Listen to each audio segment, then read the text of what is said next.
ज़रा चाय छानना, और हाँ, आज खाने में आलू गोभी की सब्ज़ी मत बनाना, अमित को पसंद नहीं है।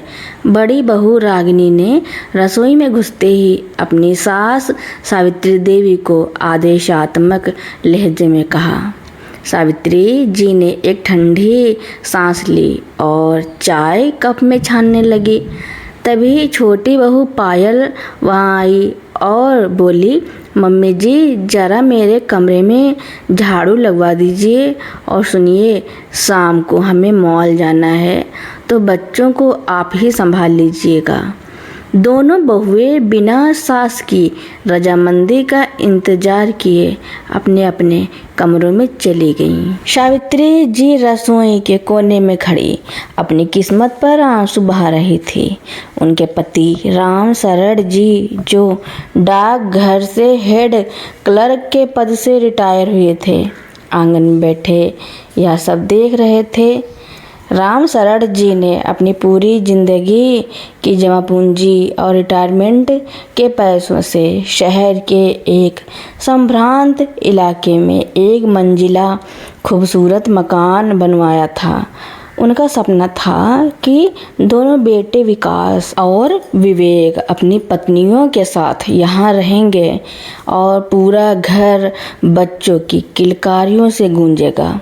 लेकिन शादी के कुछ साल बाद ही दोनों बेटे पूरी तरह जोरू के गुलाम बन चुके थे। एक दिन ड्राइंग रूम में दोनों बेटे और बहुएं इकट्ठा हुए। विकास ने बात शुरू की, बाबूजी, इस घर का अब बंटवारा हो जाना चाहिए। बीच में एक दीवार खड़ी कर देते हैं, ऊपर का हिस्सा विवेक का और नीचे का हमारा। विवेक तुरंत बोला, भाई साहब, नीचे का हिस्सा तो हमें मिलना चाहिए, क्योंकि रागिनी भाभी के बच्चे बड़े हैं, उन्हें ऊपर रहने में दिक्कत नहीं होगी, और वैसे भी मम्मी बाबूजी किसके हिस्से में रहेंगे, यह भी तो तय होना चाहिए। रागिनी तो नक्कर बोली, देखो, मेरे पास इतना समय नहीं है कि मैं बुढ़ापे की बीमारियां झेलूं। मम्मी बाबूजी जिसके हिस्से में रहेंगे उसे मकान का बड़ा हिस्सा मिलना चाहिए। पायल भी पीछे नहीं रही, अरे भाभी, जिम्मेदारी से भागिए मत, बाबूजी की पेंशन तो आती ही है, जो उन्हें रखेगा पेंशन उसी की होगी। राम शरण जी और सावित्री जी चुपचाप सोफे पर बैठे अपने ही खून का यह सौदा देख रहे थे। दोनों बेटों में से किसी ने भी अपनी पत्नियों को टोकने की जहमत नहीं उठाई। वे बस सिर झुकाए अपनी पत्नियों की हाँ में हाँ मिला रहे थे। राम शरण जी ने विकास से पूछा, बेटा, तू बड़ा है, क्या तेरी भी यही मर्जी है? विकास ने नजरें चुराते हुए कहा, बाबूजी, रागिनी गलत क्या कह रही है। आज के ज़माने में प्रैक्टिकल होना पड़ता है। आप लोग खुद तय कर लीजिए कि किसके साथ रहना है। सावित्री जी का दिल छलनी हो गया। उन्होंने रोते हुए कहा, जिस बदनसीब माँ बाप को अपनी कोख से जन्मे बच्चों के बीच बांटने की बात हो रही हो, वो क्या तय करेंगे? क्या इसी दिन के लिए तुम्हें पाल पोस कर बड़ा किया था? विवेक झल्ला कर बोला, माँ, अब ड्रामेबाजी मत करो, फैसला सीधे सीधे करो। सुबह होते ही राम शरण जी ने एक वकील को घर बुलाया और दोनों बेटों और बहुओं को हॉल में इकट्ठा किया। बहुओं के चेहरे पर जीत की चमक थी कि आज घर और पेंशन दोनों का फैसला हो जाएगा। राम शरण जी ने गंभीर आवाज में कहा, तुम लोगों को इस घर का बंटवारा चाहिए था ना? तो सुनो मेरा फैसला। यह घर, यह जमीन और मेरी पेंशन सब कुछ मेरी गाढ़ी कमाई का है। इसमें तुम दोनों बेटों का 1 रुपया भी नहीं लगा है। उन्होंने वकील की तरफ इशारा किया। वकील ने कागजात आगे बढ़ाते हुए कहा, मिस्टर राम शरण ने यह वसीयत तैयार करवाई है कि उनके जीवित रहते इस घर पर किसी का कोई अधिकार नहीं होगा और उन्होंने आप दोनों भाइयों को बेदखल करने का नोटिस तैयार किया है। आपको 24 घंटे के अंदर यह घर खाली करना होगा। यह सुनते ही बहुओं के होश उड़ गए। रागिनी चिल्लाई, यह कैसे हो सकता है? आपके बाद यह घर हमारे पतियों का ही तो है। सावित्री जी आज पूरे आत्मविश्वास के साथ खड़ी हुई। उन्होंने कहा, जब तुम लोग हमें जीते जी अपनी ज़िंदगी का बोझ समझ रहे हो तो हमारे मरने के बाद हमारी कमाई पर ऐश करने का हक तुम्हें किसने दिया? तुम लोग आज ही अपना बोरिया बिस्तर समेटो और इस घर से दफा हो जाओ। विकास ने अपने पिता के पैर पकड़ने की कोशिश की। बाबूजी, हमें माफ़ कर दीजिए, हम अलग नहीं होंगे। राम शरण जी ने झटके से अपना पैर पीछे खींच लिया और कहा, जब पत्नियां माँ बाप का सौदा कर रही थी तब तुम्हारी जुबान को लकवा मार गया था। जाओ और अपनी गृहस्थी खुद संभालो। दोनों बेटे और बहुएं अपमानित होकर घर छोड़कर चले गए।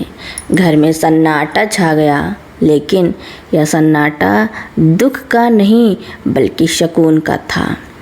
अगले महीने राम शरण जी और सावित्री जी ने अपने इस बड़े से घर का नाम रखा आशियाना, अपनों का घर।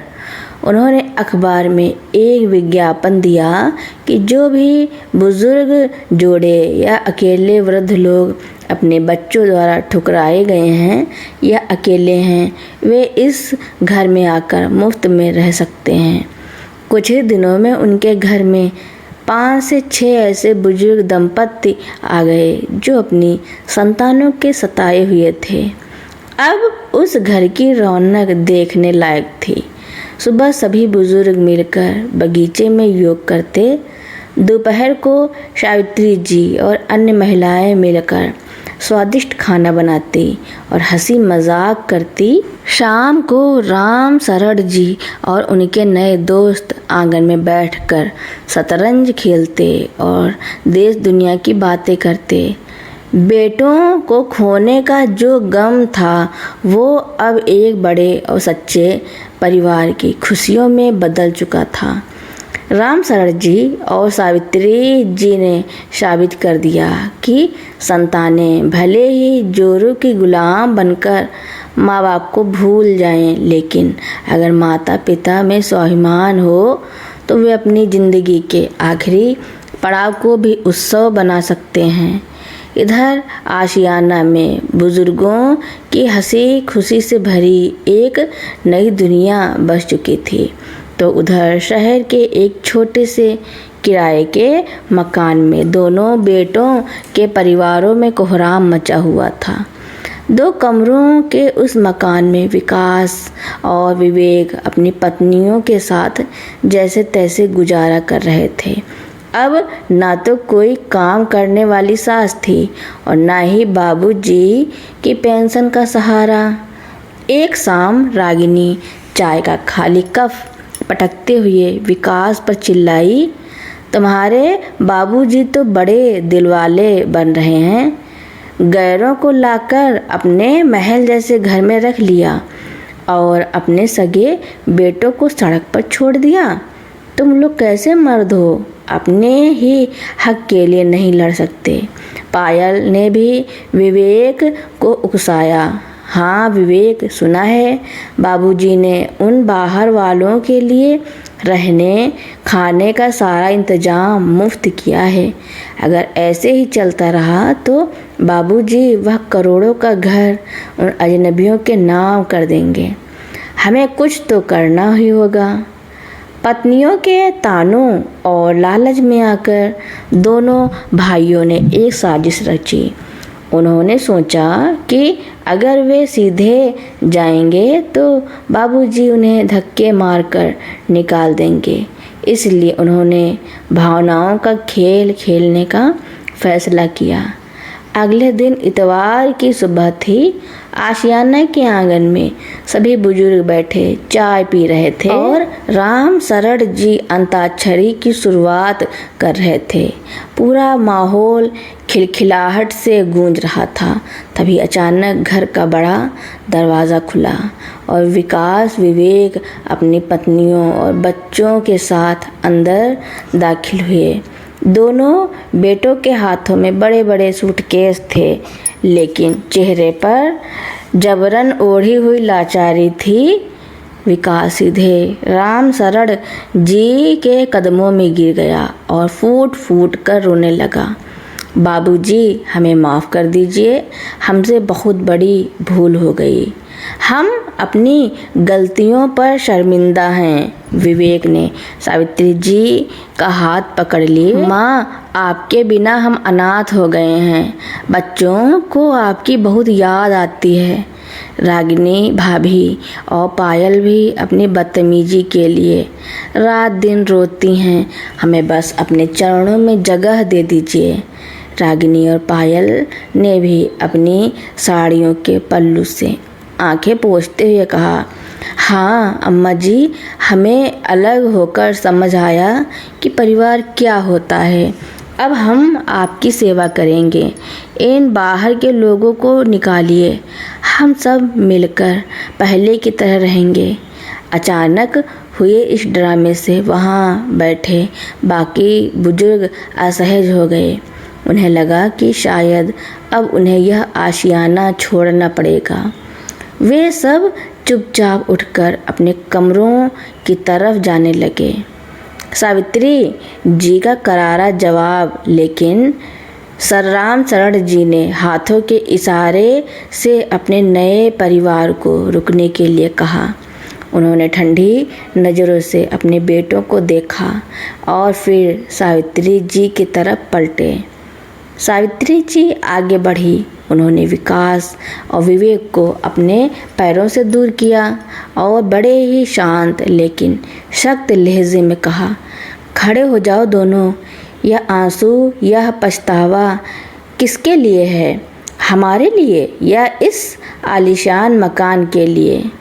पायल हड़बड़ा कर बोली, माँ जी, आप ऐसा क्यों कर रही हैं? हम तो सच में बदल गए हैं।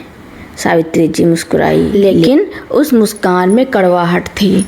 उन्होंने कहा, तुम लोग कल रात ही इस घर के सबसे बड़े प्रॉपर्टी डीलर के पास गए थे ना, यह पूछने कि क्या कोई पिता अपने बेटे को जायदाद से बेदखल कर सकता है या नहीं। यह सुनते ही दोनों भाइयों और बहुओं के चेहरे का रंग उड़ गया। उनके पैरों तले जमीन खिसक गई।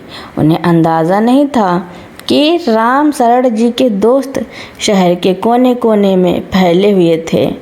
राम शरण जी आगे आए और बोले, डीलर ने तुम्हें सही बताया होगा कि यह मेरी सेल्फ एक्वायर्ड प्रॉपर्टी है। इस पर तुम्हारा कोई कानूनी हक नहीं है। जब वहाँ बात नहीं बनी तो तुम लोग यहाँ यह रोने धोने का नाटक करने चले आए। विकास ने आखिरी दांव खेलते हुए कहा, बाबूजी, आप इन अजनबियों के लिए अपने खून को ठुकरा रहे हैं। दुनिया थूकेगी आप पर। इस पर वहाँ रह रहे एक रिटायर्ड प्रोफेसर साहब खड़े हुए और बोले, बेटा, खून के रिश्ते तो तुम लोगों ने उसी दिन नाले में बहा दिए थे जिस दिन अपने बूढ़े माँ बाप के टुकड़ों पर तुम लोग अपनी पत्नियों के साथ सौदा कर रहे थे। आज इस उम्र में इन्होंने हमें जो सम्मान और सहारा दिया वो किसी सगे से कम नहीं है। सावित्री जी ने दोनों बहुओं को देखा और कहा, रागिनी, पायल, तुम दोनों ने मुझसे एक दिन कहा था ना कि इस उम्र में मैं गहने लेकर क्या करूँगी। आज मैं तुम्हें बताती हूँ कि मेरा सबसे बड़ा गहना क्या है। मेरा सबसे बड़ा गहना मेरा स्वाभिमान है और मेरे ये भाई बहन हैं जो आज मेरे सुख दुख के साथी हैं। रामशरण जी ने कड़क आवाज़ में दरवाजे की तरफ इशारा किया। अब 1 मिनट भी यहाँ रुककर हमारे घर का माहौल ख़राब मत करो। अपने ये सूटकेस उठाओ और जहाँ से आए हो वहीं चले जाओ। हमारे जीते जी तो क्या, हमारे मरने के बाद भी तुम्हें इस घर की एक ईंट नसीब नहीं होगी। हम अपनी वसीयत में यह घर एक ट्रस्ट के नाम कर रहे हैं, जो हमारे बाद भी ऐसे ही बेसहारा बुजुर्गों का आशियाना बना रहेगा। बेटों और बहुओं का आखिरी पासा भी उल्टा पड़ चुका था। उनका लालच, उनका नाटक अब बेनकाब हो चुका था। वे सब पैर पटकते हुए और अपना समूह लेकर हमेशा के लिए उस घर से बाहर निकल गए। उनके जाने के बाद रामशरण जी ने सावित्री जी का हाथ थामा। आंगन में फिर से संगीत बज उठा। धूप तेज हो चुकी थी और आशियाने के हर कोने से आ रही बुजुर्गों के हंसने की आवाज़ें यह गवाही दे रही थी कि सच्चे रिश्ते खून के मोहताज नहीं होते, वे तो सम्मान और प्रेम से सींचे जाते हैं। तो दोस्तों, मेरी कहानी सुनने के लिए आपका बहुत बहुत धन्यवाद। ऐसी ही नई नई कहानियाँ सुनने के लिए मेरे चैनल को लाइक, कमेंट, शेयर, सब्सक्राइब एवं बेल आइकन का बटन दबाना ना भूलना, ताकि मेरी नई नई कहानियाँ आप लोगों तक पहले ही पहुँचती रहें।